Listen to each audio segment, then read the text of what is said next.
Katie Knowles from Jesmond has what you call an invisible disability. She has what she calls good body days and bad body days, and she's never anywhere without her glam sticks. But after fearing she'd never walk again at 15 after being diagnosed with spinal stenosis, she's now flying the flag for disabled models all over the world. It was never something that I naturally thought I would do, because when I got sick I put a lot of weight on. So you know, when you put a lot of weight on like that, 4 stone, the last thing you'd think about is strutting your stuff down a catwalk or anything like that. But I got involved with the modelling, funnily enough, when I was at Weight Watchers, of all places, trying to deal with it, and I met a girl who had the glam sticks, and I approached her and said, oh, you know, where are they from? I love them. She told me all about how Sharon makes them and trying to take the dull out of disability, which is a slogan which I absolutely love. And she told me that she was a model and she worked with Models of Diversity, and I kind of originally got involved with them, you know, and they helped kind of push me forward as a disabled model.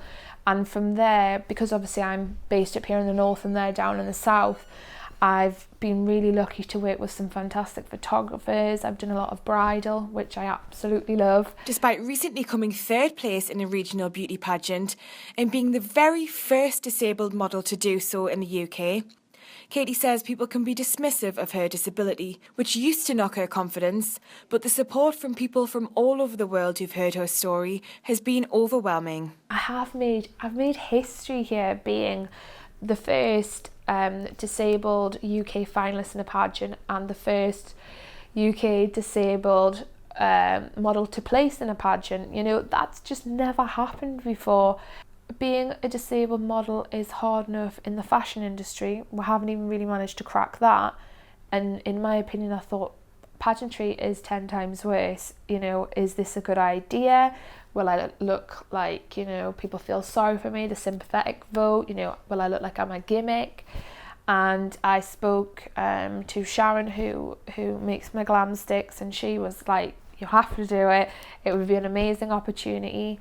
I spoke to other various people who it was very mixed. A lot of people weren't that sure it was the right thing to do, and I did eventually agree to it.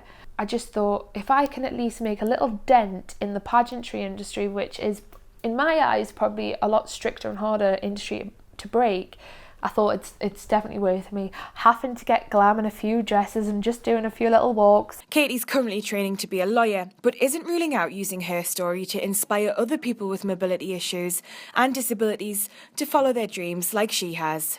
Zoe Muldoon, Maid in Tyne, Jesmond.